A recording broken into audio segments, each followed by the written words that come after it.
If I was Sompa television, so T and Sompa 93.1 FM. I was Santa Mountain Cropok Massimo and watch Sompa 90.7. I will bring up FM. Tachimai and the Mkoranzan and Potem almost so ATM say Yaba Yaba. Woke Sompa 98.9 almost so equitum. Yeah, it was Sunyane, Brown Afenso Hafo, and then Potamo, almost Tiamusa Yaba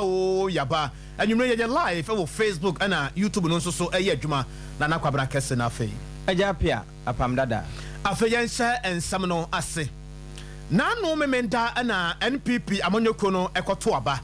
na ebra okoto aba no mwankasa munim ewiase ne Ghana fo gina ansamtwerofo da roma muhuni a ekoso de odi nim dotto so mienu dotto so miensa ene dotto so nan ene num no eho na asam no ankasa na ejina de enti ama asam no ankasa gina ho eyese enipa dotto so nan ene dotto so num no ma wonya ya wade toso nan ene de toso num no na ma ne nyina no eye tipenko ne nyina no ebo so pepepepepepe na hwan na etwema ne yonko so wono ntoso nan na wono entoso num abato no hyehyɛ no so kyerɛ sɛ ye hia nipa mako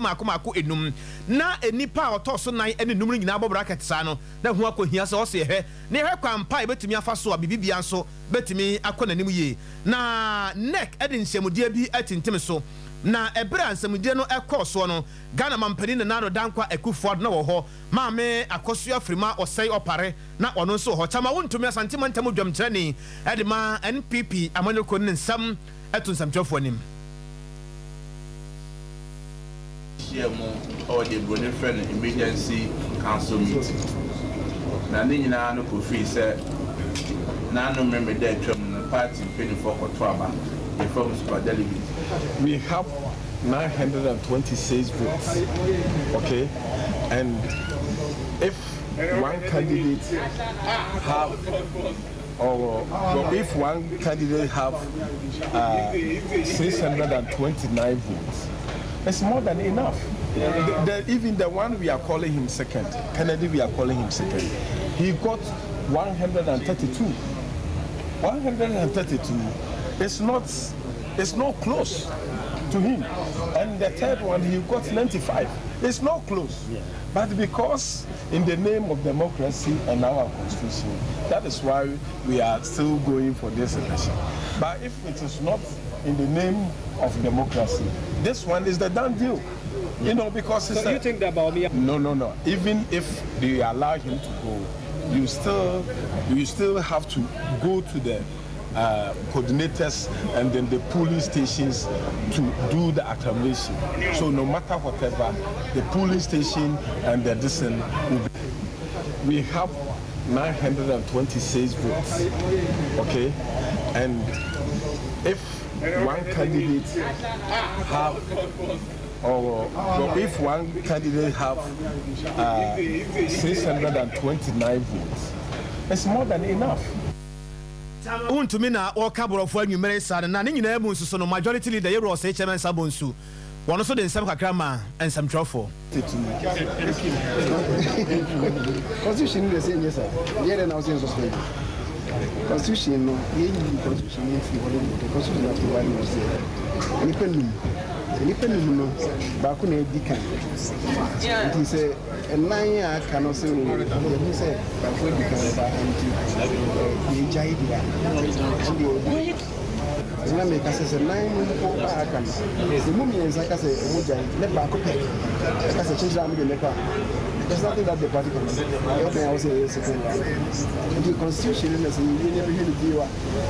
also hear the deal. For instance, we said we are temporary. In the national election, the trouble is a little 30 for the presidency. Let's say about 50% plus one. So there's no second one. Maybe because of the AC the constitution also is again be. Ne kura mu no yewura kwasia mu akwata ono so de nsam we ma nsamtwofo Now, once I refer to us, you best go into it. At this stage, you are calling it indiscipline because it has been reported. That's why it is an allegation for now. Okay, we are facts now. is considered an allegation. So that alleged infractions have been communicated to the committee. Yewra kwasi amu akwata oswafo hwe akwan na afeso akwantempo ho nsem so na yetene nkan. Nano wasono enintene ewo mu amanyoku no abato ehonframa na guso a ebo ne mu nkomodi a edi akire na wate se yeguso a ede ho nsem ema wo no na wasa abato emu atifi apo emanta no de na osiewra ken akompre kwa Japan na namu na wote se ehon nsem kopiepie ewieye showdown ho nsem ba ya enam so ma empanimfo efre no wokokwam ana se dankurukuru mu ana wo mototo wo ma no ene dom ni nyina ebusa se de wo musi hu abato no ene nsem epiepie akire ne emu showdown na yewra gani wonu sei ekasa pa se sa showdown na yewra akompre konkan no se wanka sa asem no ama hoye bi ama akire ama binom kura ye man hyehye wo mu a se bia so se bia kudonton kana wo mu nkwa eda saniem ene yewra kan so de tudwa sa asem na okan no enye ne bone so na mom woka edigi binom ti edisi so na we nyina akire na mpanimfo frɛ wo mu wo dan mu a wantena kura no don hwere be se num de wotena asem mpanimfo toto na no ebusa no sa show dan no de no wo pa kyerɛ poten ma wo kyerɛkyerɛ ne nsɛm na ekowie no eba wosona manyoku no wo mo abato abadwaku no a pani a wokasa de ma wo mo eyewura afeyom akense wono anso na futumra so badwani na papa yi di tudwa kyese eye pa se wono mo frɛfrɛ mpanimfo a wo mo gina ye se ne ntene nipa du a wo mo koye a wo mo koyi mu num ewieye enum ne nsia ebo bracket no nso kora de ekonkɔ ho adekye se memene da ebenya abaso a wo mo kwa akoto ayi ba akwa ka ho ama akwa akosi enum pipo na ne nkasa mu na ode tudwa kyese o enkomo a wo mo di ye nyina no ade papa na afiri mu aba se show down wo se show him for ni nyina no obese eye fie ba akom ntokwa nanso enkomre nyina no ede nkomode enenam akire enkomode kro no yewura fam your markets ede to Sompa nim sei. I must say that we had a fruitful engagement, very fruitful. Again, some agents also came out with their reports on certain happenings, isolated cases where they had some difficulties. We heard them. They had an opportunity to give us a full report of what happened. We are going to meet some other members again on Thursday. We also had an opportunity to meet with one of the aspirants who made certain statements, which statement went viral, and had a positive engagement with him. And I must say that so far, so good. We should be meeting again on Thursday, and once we are done on Thursday, the committee will come out and make known to you its conclusions. But so far, so good. All is well. Yewra Alexander afeyom akense ya wo ye futumra shebadwani na atene ne se wo kyerɛkyerɛ nsɛm kyerɛ sɛ wote fruitful no se ni nyina aso aba na aba no nso kora na ya bapa enti ya wada mpanimfo bɛsa akɔ asetena bio na num no na wo mu behuo babia susan ɛde brɔde ho no ɛbɛkɔ akɔfa ɛwɔ ɔsono kokroko amanyoku wo mu aba kyenkyerɛ nkyɛ a wɔkɔto no na memene da no mu yɛda so agyina mu ɛwɔ NPP amanyoku na ba wɔkɔto na yɛwura Justin Kodua Frempon so ɛna yɛtwɔtwɔfo pani ɛde ma amanyoku no sɛdeɛ mehyɛ kaseɛ no asɛm di kan ɛkyerɛkyerɛ mu ɛde kyerɛ mu ne nyinaa no ɛyɛ sɛ yɛwura Francis Adani mu no afei nso boakye agya konsɛnsɛm hwɛ kwan pa a yɛbɛ nyinaa bɛtuma fa so na amanyoku no atumi akɔ ne nane ntie ne nsɛm a wɔde ama nsɛmtwerɛfoɔ ansa no akyi ne yɛbɛkɔ yɛ nua bɛma kwadwo baafo hɔ na yɛdi nkɔmmɔ bi so ahyia mu ɔde broni frɛ no emergency council meeting na ne nyinaa no kɔfiri sɛ n'ano mmemme da atwam no party mpanimfoɔ kɔto aba yɛfrɛ mu super delegate no yɛkɔto aba no wieɛ no na yɛsɛ nnipa no nanso yɛwie fifth position no na nnipa mmienu ɛna ɔmo anya aba korɔ ɛyɛ yɛwura adan ne mu ɛne yɛwura aboakyerɛ agya ho nanso so ne yɛnim sɛ presidential election committee no ɛde mmara n'asɛ ɔmo de hyɛ bi aba sɛ under section 25 ɔmo rules and guidelines ne sɛ sɛ yɛkɔto aba na nipa mmienu anya aba korɔ na ɔmo ka saa 5 ho a you bear rerun. And the National Council is sharing section 25 a very nice way for say the people more to about Saturday and no more and a better rerun. Now we know National Council for and a bear rerun no more in the Pabako. I'm another county independent from November 4th elections. But I see a National Council I take a decision and say, oh, by people constitutional Article 10 a man who to me so to me as I said a bra. Adeɛ ɛda hɔ a emu nda hɔ na sɛ adwenkyɛ bɛba na sɛ adwenkyɛ obi bi no National Council to me take saa decision ɛna afei so yɛhwɛ ɛka ɛbɛbɔ sɛ yɛka sɛ yɛsɛ akɔto no nyinaa wɔ 17 centers na ɛba ha adwen ɛna wohwɛ super delegates na ɔmo a ɔmba bɛto aba na ebi fa ama no ne ba dodoɔ no akɔ nti yɛnnya nipa no ɛma ɔmo ɛmbɛto saa aba nti na ɛde tumi no National Council agye tumi no sɛ ɔno abɛhwɛ na Saturday ɔmo ato aba no Saturday so who she say no presidential election committee council issue or the Bonifren emergency council meeting. Yewra Justin Kodua from Pona Yetro for Penedema NPP Emmanuel Kuna Yenin Kobakakra Yenua Bema Kojuba for Nkankaye Kone Yahese a branch Yamudino no Kosona or Wasi and Sambain and a catcher and Kubeti Media Soso Edi Amayana Yampim Koya Numrans and Yamayadu Yaba Yabakan Monsan for from. Yeah, Pimakoya Nimno, and then you may make a fumizo fruit drink in the amount, one sanyan can be a was when you be now on nom. Medica catcher say a board that dear cry and a sebi, where dear to your moi. Oh no, Mizo be a baby monkey and kete amada just let me a may your mizo mango ho, a fe mizo fruit, you know, the yakin in a boom, and also ho dear ma a dance when they say when ye, the idea sitting at the Fofrobino frafra, and a mo a be pampanino, a mango, and cabro babro. Enti ma wonsan kan bi 21st clinic na tena ye bia okoho a wonse kan bi se kumasa na awode ahia overseas ho a timba market hwe animu na akoho eno no manager Daniel beduma ma bi afi enkransa tachiman ene ba bia sa na sompa fie bia nso abefro no wonsa ebeka sa enipa bi ene ma memfa onko DSC na no memene da ewo Gabon we ene se wono moto aba wieye ya wono mo se yewura bongo wono ene adi nkunim ene se wa pass se nyina okuta poma no wotwe ne nase no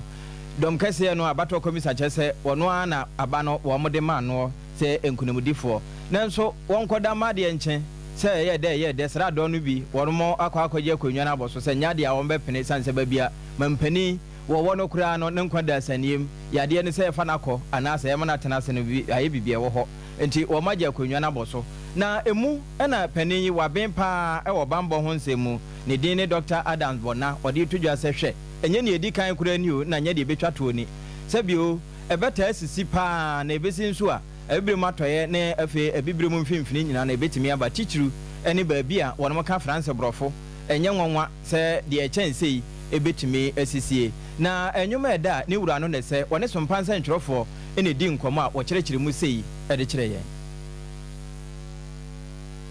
Countries, any of them could go before the end of the year. To say Ghana has Emrane said since 1990, Oko 2 terms sound to be in Kobio. Nanka, ye man Penin Anado. Akabe 1 year, few months for him to go. Now, or say by force, young call referendum. Referendum now, ye bekono. Na ye call ye na omarium. Na yesu Nanado can now go again almost 2 terms now. Why no? And I feel no other statistics. And I know that cannot happen in Ghana. But in West Africa and Francophone Africa, the French, because of almost force a good year, you can say their resources, you know, on to me as president. So they put in charge their puppets. They help them to entrench themselves in power. And so for me, like this country, away from French colonial, you can say rule. We are going to have a few more coups before the year ends. Fingers crossed. Dr. Adam Bona, ya waben wo bambo mu na ate se na wo kirechem no wie wa mananso ho wo sese kobasa abantugo bi sa akoso pe na abibire mu atoye nkabo muko ekowase wo ma hye kakai di hunhuna sa aman no se nya de ambeboa madwadi ekura akoso nom na eho ade na de asi Gabon yi wo tietie mu pa se ekowase se de na anu wo ka se wo de troops ko nije na wakwa akwayi tumi asande ama aban ane wote so no so obeka sa bi e de akere Gabon a eno nso sei ene wo ka kire nsentrofo kata se share ne project kan ni pronobo wo hwe de esi Bank of Ghana ya Any scanner some $250 million. You into try your contractors. Obianka Sema Munsida, but your time I DS and Yumawi. That's a mode of suicide we are. I'll show you na said that change. Maybe no Ebufua. No Bianca say, oh, can you so but a penny for no? And I guess so much as a Manumawi. Apart from that, AU, the African Union, or Moakasa, or Biako, because Usha, or Muya Shahai, who area, no, nothing almost so, yet the two military, Rebecca Union free. So, and yes, I net some omudent share, at wow, we are best signing. Daniel was sent to me, see, we are a member of the European Union. I wouldn't say, two of Waba, to me, Yenoma Bibri, because it is civilian rule. But if you be Memoano, a unique ECOWAS, Nadia Kikahu, or more the NSA, the Obey about the Adian, why are the first about the president, you are part of them. That's it. And that is what is worrying. So I say, I'm paying for no, I will be more, because unemployment, apart from that, exploitation of our natural resources. Yewra Adam Bona doctor ena tese na wo kyerɛkyerɛ ensɛmu de kyerɛ nsɛnkyerɛfo na ekwawie no mampani a sesei wono yagye akonwa na firi ne nsɛm ɛwɔ Gabon Ali Bongo Ondimba ɛde atodwa sɛ we de obɛsrɛ amaman ahodoɔ aburokyira aman te sɛ France nom wo mommra ne nsraba mu na mema ma wo mo agye akonwa na boso no wo mo de do before complain you wo mo mfa ho sɛ wo twene ne ase yɛbɛtwene gagagaga afei kura wɔ san da aduro so stroke nuru wɔ no nom ntimpenimfo mmra na dɔma wɔ mo agye akonwa yi sɛ bio wɔ mo amani nuru anka da mu ɛno nso sei ɛna pani no de tudwa. I'm Ali Bongo Ondimba, President of Gabon, and I'm to send a message to all the friends that we have all over the world to tell them to make noise, for the people here have arrested me and my family. My son is somewhere, my wife is in another place, and I'm at the residence. Right now, I'm in the residence, and nothing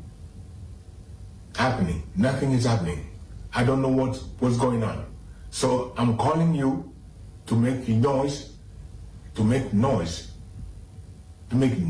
really. I'm thanking you. Thank you. Mampani say house arrest na omo de amanu no woche se ne yire da baabi o anka anya hwe o yire nya ntesa wo nko da omba posa na chikakra ma no ne manso kura anka obesoma wo mo nso kura wo baabi onim ne yekoso kura nje we de obesre ene aman ya atwa ho achia aburokyira man nyina aka ho wankasa srew no wosre keke munye dede pa ma wo mu se Gabonyo na wo momra ne nsra ba mu abusuan da so wo Gabon ene ne nkeka ho nsɛm a efirimu ba na yɛnkyerɛkyerɛ nsɛm kakra ɛmfa nkyerɛw mobile kai na mwahye ne so ana no memenda na Gabon man no ɛkɔ simpie so ɛkɔto aba na ɛbɛra wɔkɔto aba no wiye no ɛna President Omar Ali Bongo ɛsan tena so sɛ wɔno na adi nkonimu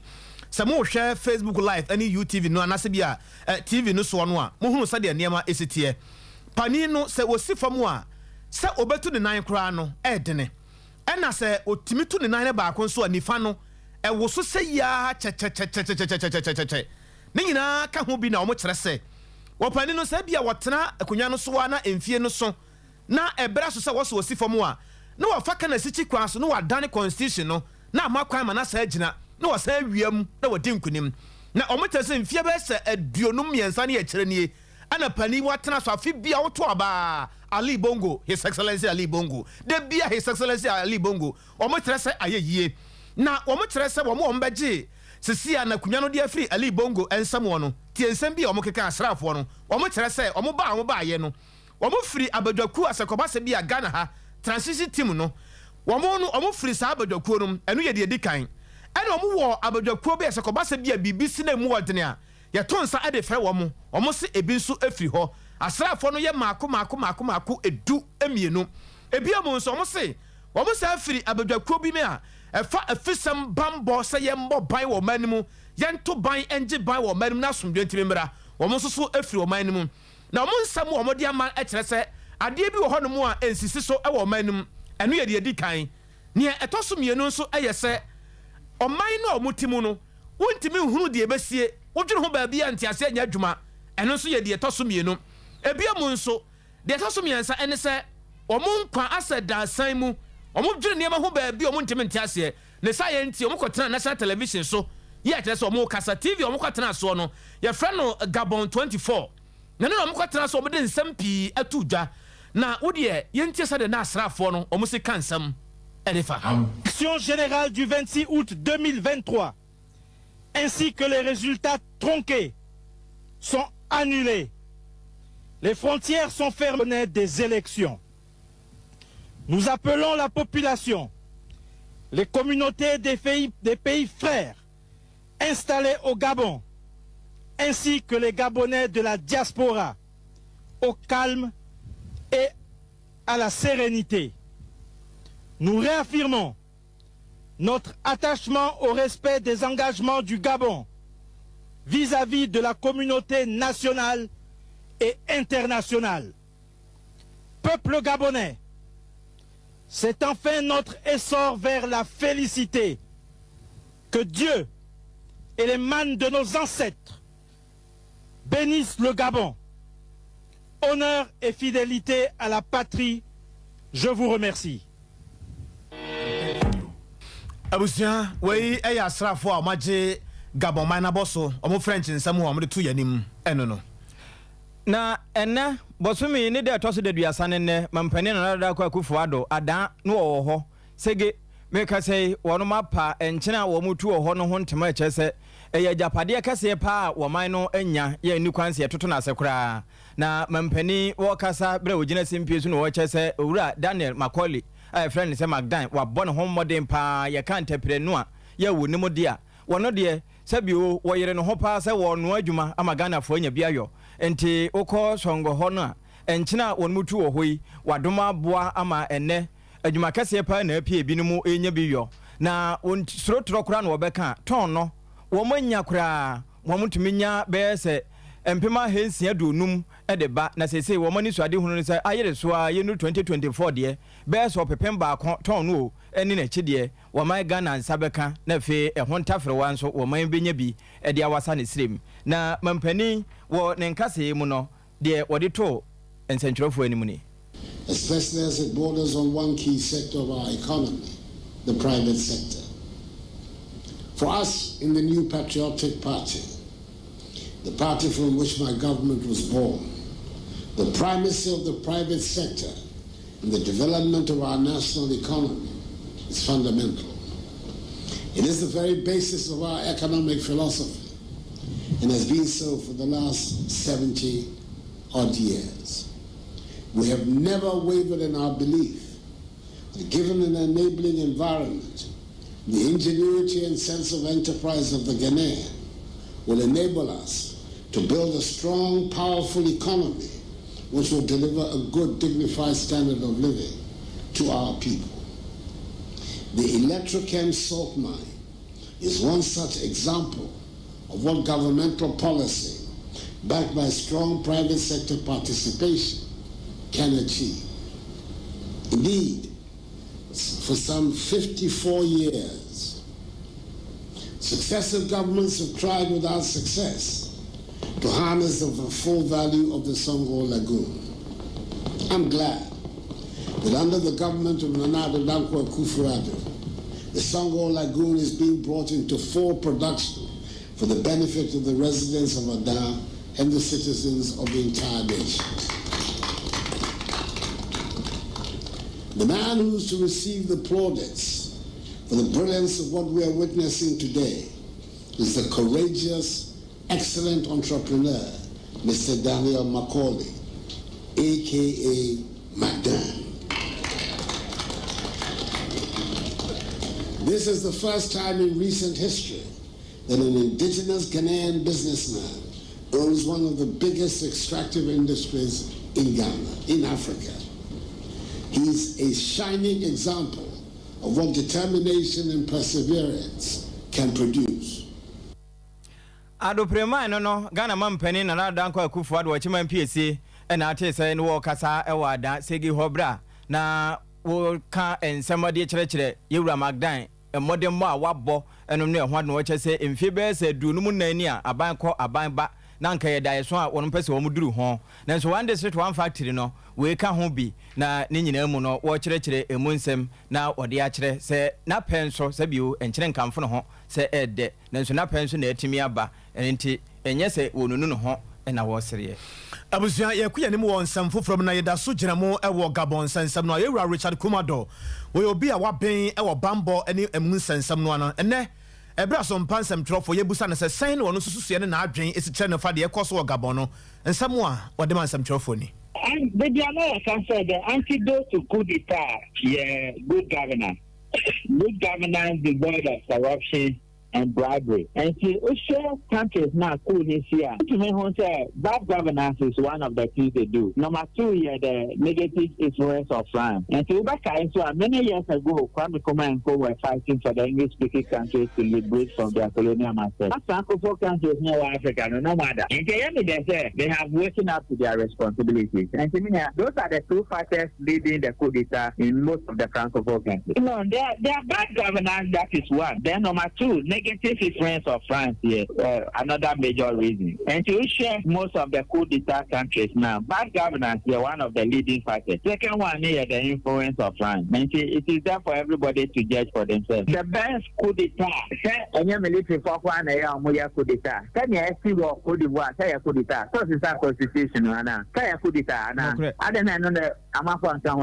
say a inauguration. Some people in political seats almost have black and blue black seats. Some Omukoya no Omaka said yeah the chances are 22 in Gabon akwa we are Kuasiano only papa Omar rule country for 53 years. The last time officer constitution African leaders were almost black and blue black Omukoya Omaka said yeah Senegal so bad that is a constitution for protest here not for the way family and say yeah you can't so as black people we don't want to speak the truth. That is one thing mama Yewra Richard Komodo you'll be a wabeng ewa bambo ne nsisa ho. Dr. Edward Aka eba Ghana ha wonoma ewo hotel na odi hotel djuma wonne pania otua wo ma no na papa ya kasa ne nkasa emu ene se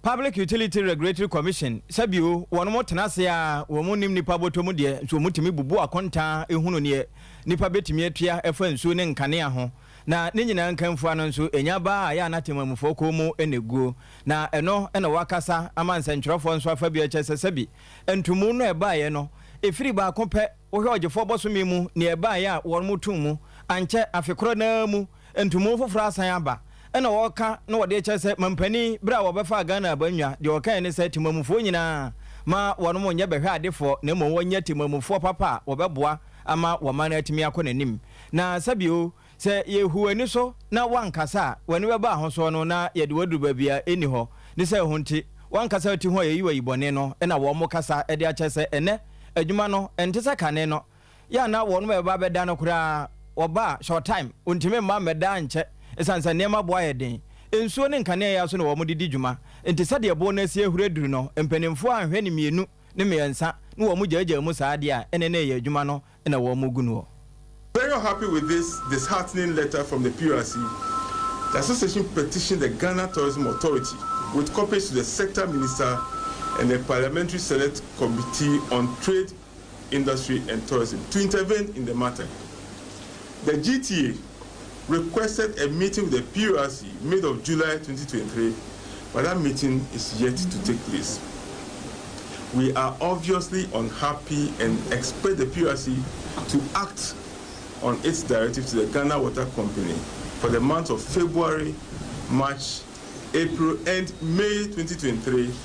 that has created huge debts for our members. We trust that we have put out here this morning, or what we have put out here this morning will serve as a wake-up call to the government, ministries and agencies to pay more attention to some of the issues confronting the hotel industry and the tourism and hospitality industry at large to ensure its sustenance and growth.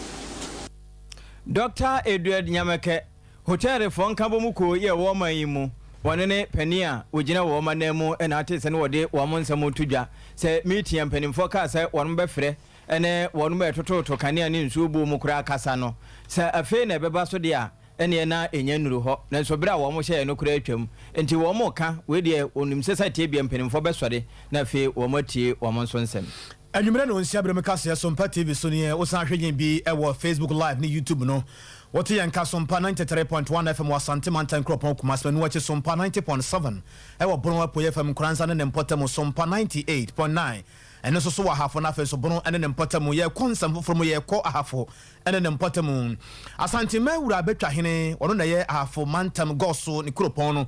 wono ene ye wo hene ya wo honom na na kwase bo Sompra ya wodi kan na na ekasai na no asema wo ka nyina no eya futuo wo se wo de futuo mama me jemensa ene dom kire se Ghana no wonhwe ene wamfa basabasa ye bia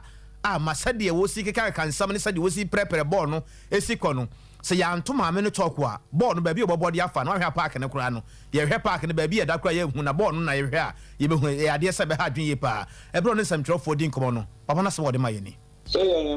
man share bigger on say problem men so be mo an tumi ka wo parliament or inside ho na tumi ka chisi ho we ka si dia bro so nya sa na ye chechire man nya sa na nanom sha se a se be mo hwa ahua ene mo ate na nanom si nchen so mo hwa ahua sa na ye sha se an ka Ghana ba be du samre so hwe ba bi a go so wona wo de hwe ba bi a me ka sei na wo de hwe koya me kan tabi ye se afo wura no hye kaba na akwa kubisa ne brani se watade ye go so kra ye capital no kra na ye so okwan we obi owo asumura achi me yantom aban ba me dia aye no meka sabi asumura kwan na over years ene omanya kota kakra enyan asumura kom na so sabi ye be fa na saa and you want a chi na was on free one bra go so ombra me trinity or banso on fa ni pamiensa ya say 2024 abato no yenya number obi abetima kire na adwene ana ya pese nipa numbi na kone kokokire adwene ena me say ya mu sre ma me say ma me won hwe abawa mere se no si bre no wase a onyame ade ni duru ba bia ade ni duru ene ya da so ebo ni din me sre no se saade no de me sre no omre kiso kakra omre so biso kakra te mai nti aya de sre de ana me sre no se ontie na on de omma mu enye ntie tia kakra se de ade hye betima kire o madwene yi because one hwe ya obi o wosika ebe so o maguka no de o maba o wi aka hu se sa nipa no o twen so no no so okoto amama ebi so na area no ana se sa ba bi e to aba na nya sa nipa no eno man no pa no ele ko tia parliament no ko to pa so a nya from point to point ya ti eya futu amedema menuamba nana kwasi Sompra ya wodi kan goso mahene na le samu man samtrofo afe yemfa nwura atenie adwuma no mwe na no ekade nka attorney general ban lawyer pani ne pono kura wantumi amie ne nyina ne se ensem anadom no ebisa no no ensem a edo so pa efa namwan ne nsem ya ho na no so obeka ya o de ba betu dwa se kura opesen ko san ba betua dom na wo mudwetiri aba bedi no ho no ka nanso ansa na no gese wo hu sampa esumesi benten usika wo mampa nti se wo mu de ne obi antua 650 tete wo sika 6.5 million ansa na ja wotimi de soso ne nkrata ahwe ahu se woni ni dwetiri wo ma na se enim ewie na dom ne se hene ha se bio wo buru ya bre yesu ana se opese wo kire ensen nti wo mu de nsem no ekokodan aban lawyer pani se eya wo mo nwanwa se firi 2019 ton ewo ho a obete na mwa nkokoto asem ne yetu ahye na mwa nkokoto yetu ahye won mu ntun hye yakura eburu be se dunu nsia ena won mu bisa se kama yesese bio man na ye wo mu no emre wo mu na yesa na nsententan ya na enche akese enkuma no ena eche wo mo eno ena owura Fred Forsen wakasa de madomo a wo mudwetire ewo hoi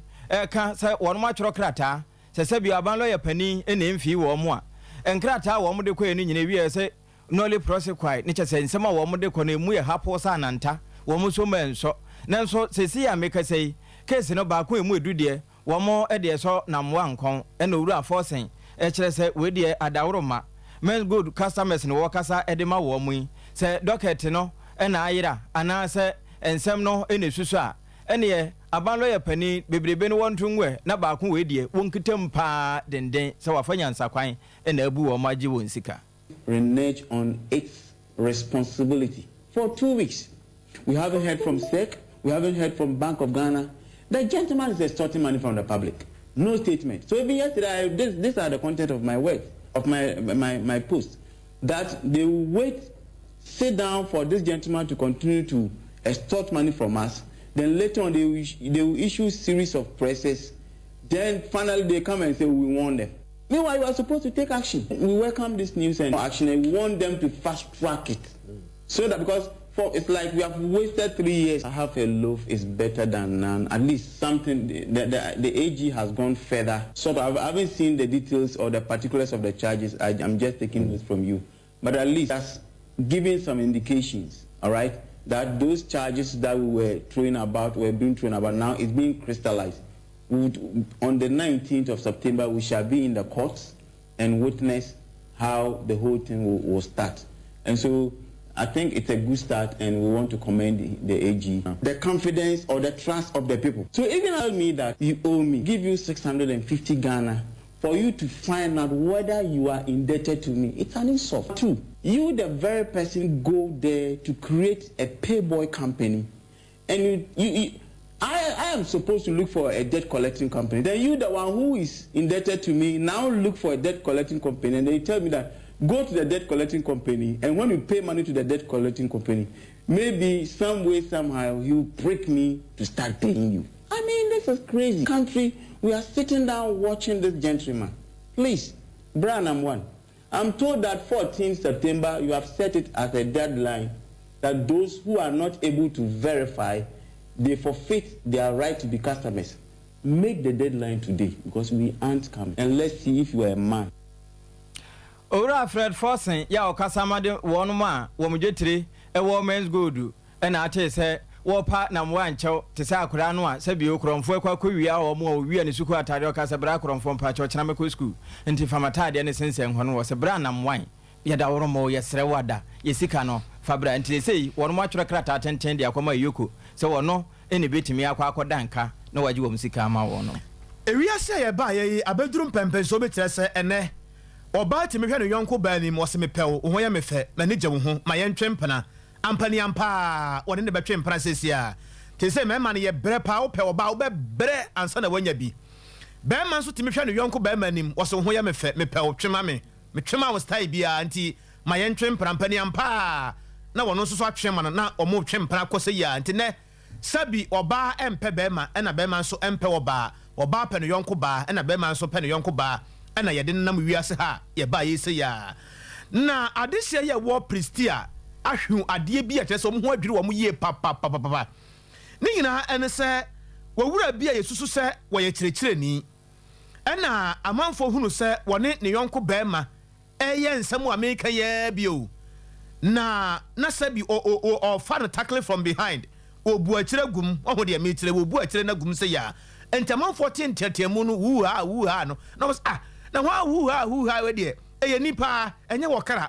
kara de no kra de no nya den sei we be ye nipa sa hu ha de e be ye nipa asa agro mo be abrante no mo kohwe ne bag mu a emma niema nko a ene we mu na wo hwese de wo si pipa da ni achi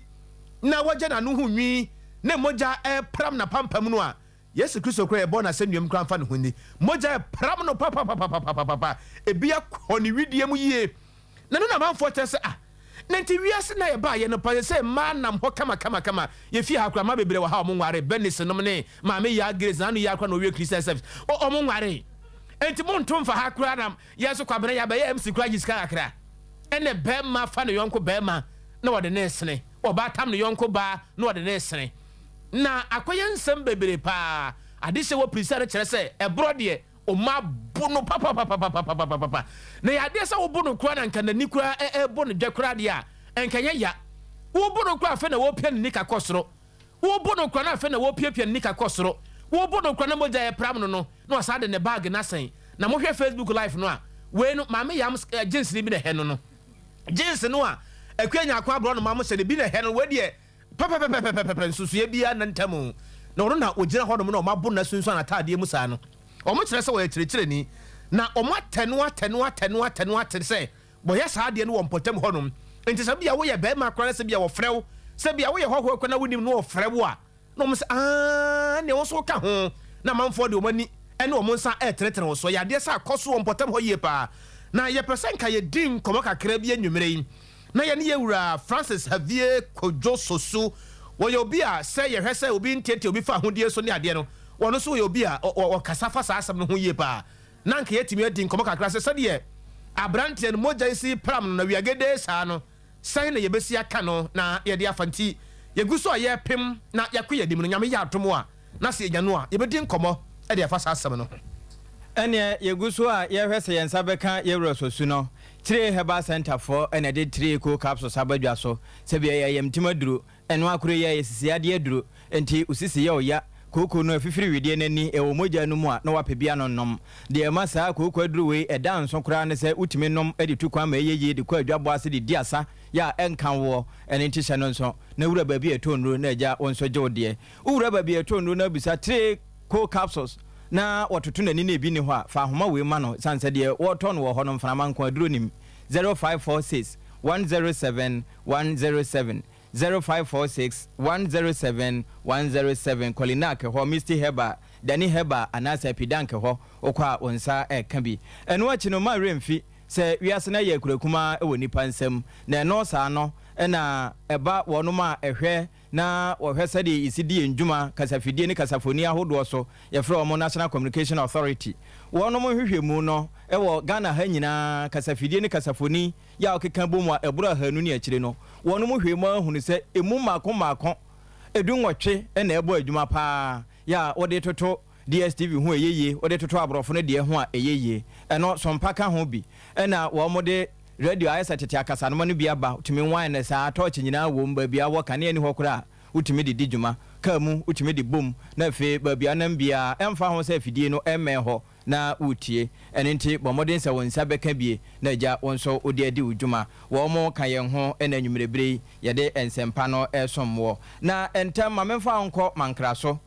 ekuyabo achiwa mukuro mankraso eho na maduri da ni bi na wo kasa ne nkwan eda asaniem na de enti a wo kan we nyina ne se enche bia saa kromfo yi a wo moto hye mobile money fo so eje wo musika firi won nsam ebi kwato hye binom so saa na akwantimfi wo de kai epam wo mo ankotware wo mo ma posi 14 benya saafo epa achi soye na se hwan na de ne number ma wo mo se hwan na de ma wo mo ekowie no wo mo frɛ ni hunahuna no se wanhweye won beyi ne nkwa ade afiri ho ena wo se we bia no so kra wabɔ posi sadom na mane se anka wo mo no mo ne ho ban na so besi ne de wo kan ye no ase se bi opani ayi mframa e wo badwam enya de wo mo tie memfi taduku na wo mabɔ na driver kwabena kwawo wode na kosem eto Sompa ensentrofo anim akromfo no Mankranso district yechi wo mu jeru mu MP ka so bebo ma baso disi mane ya we se obeboa enti MP nyai MP hwe ya disi nya hwe ti se mi ka wura so atone ka efisi sa papa na me mi tifie me nya adwuma ma ye papa ma sisi me kwa ma be ye wanted ho a obehu yesu we de ni picture hwe o picture hwe oh why is really picture we show ama boys no ntimi nya adwuma metifie ti se mi sra do from waso mumu ame enya sa dia ti se mummi akwab na ma kafie ntimi nya adwuma all because of say me de me ka akopom akonfa me ya chiwo me nya ho hwe ama metifie ama bi se bi nya hwe metifie sa me nya adwuma bia ti sra do for say omumu ame enya sa dia ma ye papa ya ma kafie me nya adwuma bia ni intina konfo si ye wo mo ye de se no mo omo di bi picture nam ehwehwe me se me na metimi ache su wa me ya che wo mo asem no so kwa pi court no ya be wo mu ama se omo di bi picture nam tama me ma ye wanted intimi nya hwe msolam chifie sa me nya adwuma metifie e dia ne se me wo ho me ye taxi driver me wo ho no mu frem se akonfo bia be rob mu ba money e wo putikrom obi ka so na na metwi timeti no me de ka ni chesi wo ma na me de me ka na be ka wo motokene wo Mankanso janshi no me boys 3 ba akokra na me di boom etete matade nyina na nya mienu chi wo mo e na ba akudwane ye timi mi ru mi pray se me force ma ye chi akonfo no me yen se me ye papa aboa wo man no se na me nim se me koye nya asem no adesede be na ade to empenifo anim me de adesede to Ghana empenifo anim se me ye papa se me boa se be ya Robin be stop ba me ye wie no me ka ru aton ne ka me tifie nti me sre empenifo so mumu ame se be ya me so me nya bibia ya me nsa be koma no na otutu se oye adwuma na omunta ata obi mana se me nya adwuma bi ti se ka adwuma na me ye de a me sre se me nya ka ne se de empenifo betima boa a obi antata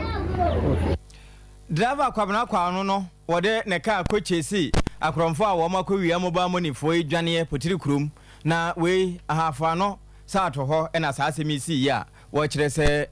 de ne nkwan dan sanim kura ne foto ne wo mo de nam sa akromfo na yasa be wo mo ama wo mabafie nti wo mo hwehwe no hwehwe a ye hwehwe ni nyina no obi nwom wo se maye papa manya ye marase bedwane de ma de se ye wo atwemam ponua baton pesa so asante mantum bere bi atwam kura no ye wo so afo hwe mabru na afen so agokansie hu nsam so yewura Andrew amoako asiama na kasa ye bra woto ne boto na afen so nya sika de ma de suafo a sabi ebimuti edibo omne nso efie nye ene abosom nso ene da so bi ani ho e wo ne mpasua no so na bra na wo kosa afo no moa no nsam wo de ma nsam twofo ni 86,000 Ghana cedis, 800 million cedis. Can they sikano? That's a fee. And go away. Sika, they are spending. They support students. If you are trying for one, I don't know. They go so. Can you know? They know just saying. And I feel here. You two for say. I'm people there. They who know. Now I told them. What will be? Me. I try for former 2 DCs. The Daruma and Pama to University. Stay there, boy. And I'm part of University. William Dako, former 2 DCs.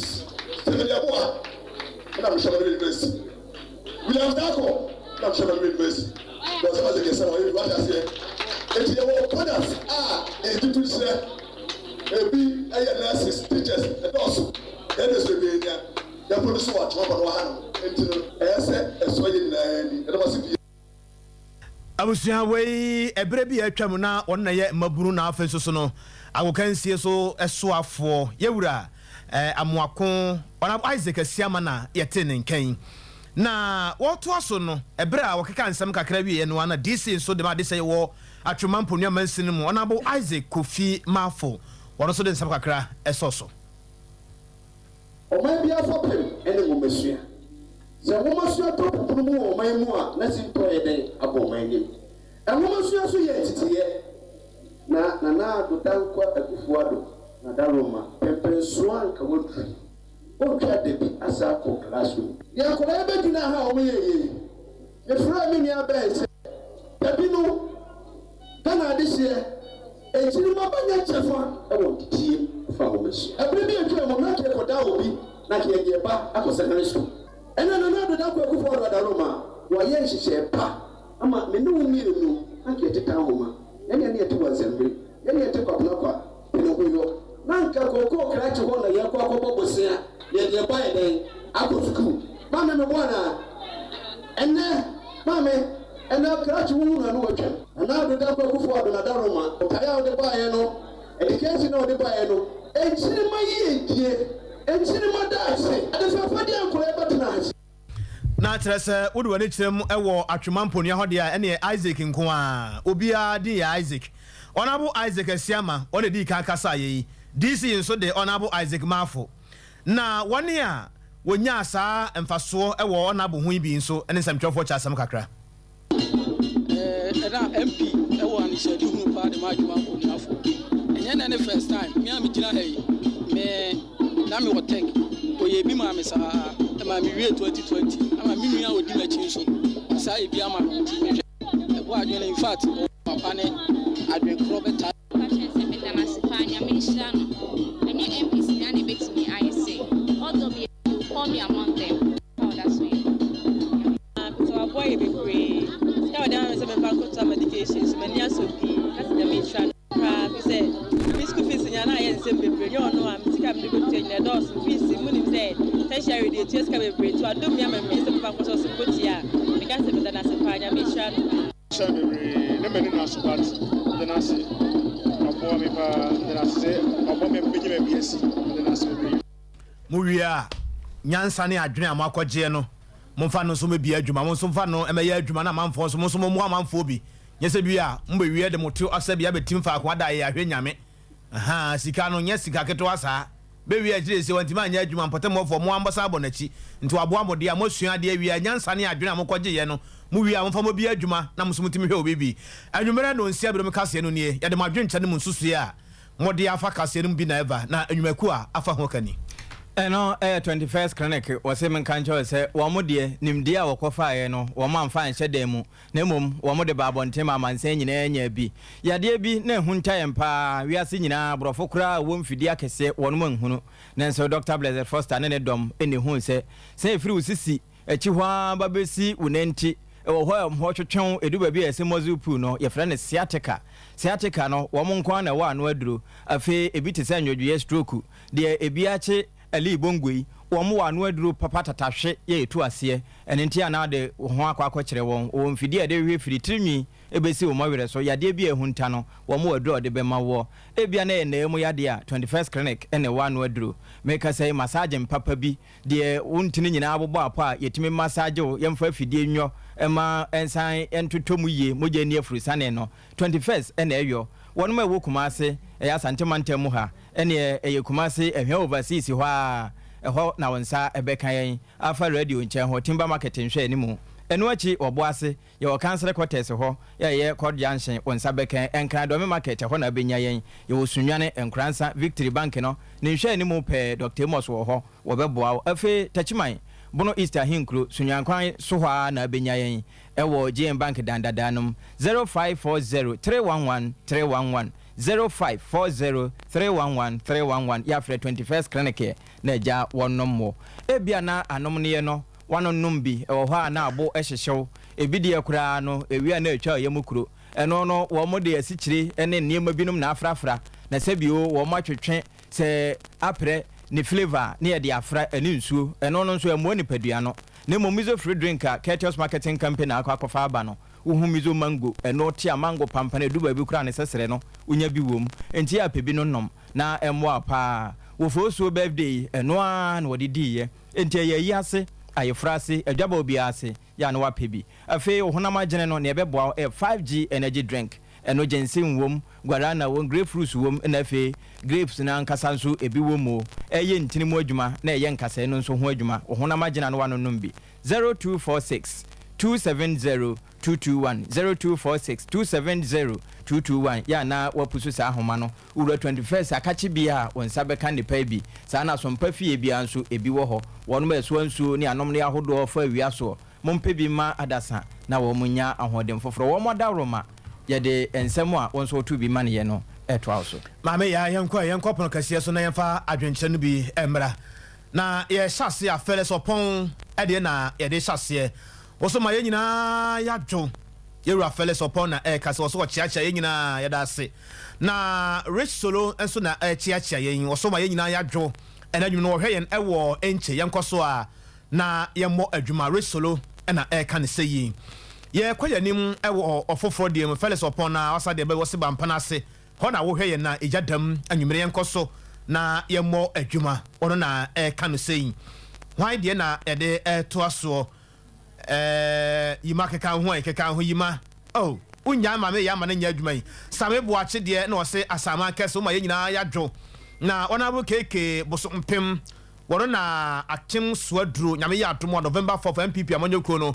ono a na betimi ahwa abo ma ne matimi akoyie na yenkɔ yanim wo ensam foforo mu na yenhwe ofoforo de Saidu Rahim na kase na wose asankragua ho na wo hwe yen na enya sam keto akra yare se London Street honum ededam se ya Felix onwumero performance pa yenkɔ yanim na wose awuja ke delale ewo brekum oso ma yenyina ya dro na nwumere ya jewo so awuda na Mukaila Jonas na kasa no wose wo hwen ewo keri na enya sam keto o jadam pa Akwasi Amisa the late vice president ana ya sate question ma we host me answer wose wo hwen ewo East Legon Hills honum na kasa no de bra enya sam keto akra Akwasi Amisa ni Jennifer Opoku na wose Sompa and I say Urale cuisine or then ho kwada so mommy na ete say me da sepa nya mensrawo yenkɔ yanimu e wona ɛkasa yi woyibo boaten e wo ner behi woyibo boaten so kyerɛ sɛ wo hwɛ na watie na adedam na Anthony Amisa anyume de Amisa fo abusuafo na bamu na wo so wo hwɛ e wo Asenua Dream House won ma Kwabiri East Kwabiri mo akwan na yaye nyenyenyenyenyenyenyenyenye ma me sɛ ware ne dom e kwan Mukaila Jonas polos wakasoa wo se America Town kenke house ho no mo na how atoaso eno ana ekuro na wo se he MPP amanyekuo no BBM MPP awukura no eye chandisi omote ase ona kan sei won kala Jonas Odian matwam na akua mo aboate na Ablekuma Central wo se Dr. Mahmoud Bawumia obeba na abo o message we dey me say watwera to ho na ehye wardrobe no tie anu ayi aba eda me hu message we na me nkan biem why abena enso nyame ye kasoa na ase Dr. Mahmoud Bawumia obeba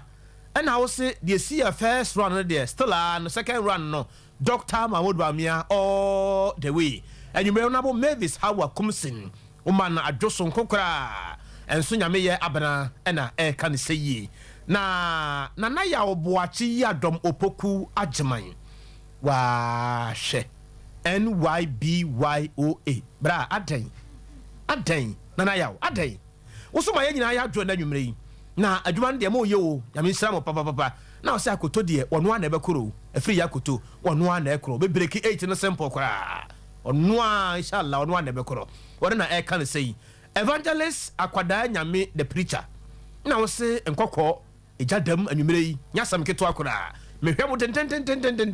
na mo nkoso ana mo mo adwuma low key low key wo se wo hwɛ yen e wo Josu school dancing low na bɔkɔ de nyame nsira opa Josu ene ne mpato ya chacha mu nyina low key ene e kan sei Gustav Tete ena wo se wo hwɛ yen watie yen pa wo Asamanka Sompa News de bra yese bia mato amane mu yewu anyasam kuma akora mo transese de ba bia wudi amamo na mo nkoso na mo mo adwuma Gustav na e kan sei wisdom can come say no can no vote ona e kan say wisdom no na yanku yanim won sam foforo mu an hwan de na ye de to aso yima jama me ya no nya adwuma na wo kra pe ma twitwa o na akua mo aboaten na e kan say no kire say Ablekuma Central ho na e makan bi wo de say makan we last one oh so that's a so that baba mu na wa hwe ma so down pa o message na Tamai, boy, and uncle. And also, na yejina na enumere ensempa yede ebesom wo se no nsiabre mu kasebo efiri Sompa 93.1 Kumasi Fikasim Sompa 90.7 Bunu East Mantemo enkransa ekuyabo achiwa ya dom asempe tiane ne dom afe Sompa 98.9 enu ye sunyaye bono ahenkuro na napoku piesie eni obumpamo akenkamfo ejapia apamdada enumere mene nana kwabena kese yemfa asedama akosua somua Libya boga sansoso ena kukuwa sofimame premier ni akosua jewa akode obapa Benis atia ena afensoso no mame ya Grace Christian Service ena afensoso no ima ema twitwatwitwire ima de no betwitwire ma wofia nyina and so the last time I check here see ima huni ho nyina ha ma ikwa enya oyima yo ena afenso systematic ebo ho ena Kevin ene Sompa didie no ne abusuafo nyina ena mo nyina mo ase sabe de asem panipa o na nipa ena pe ne ho asem odomfo no ya adom no de yankwache ye ne ya wo kira no pa ye besa hia bia da ase wo adwo anwumre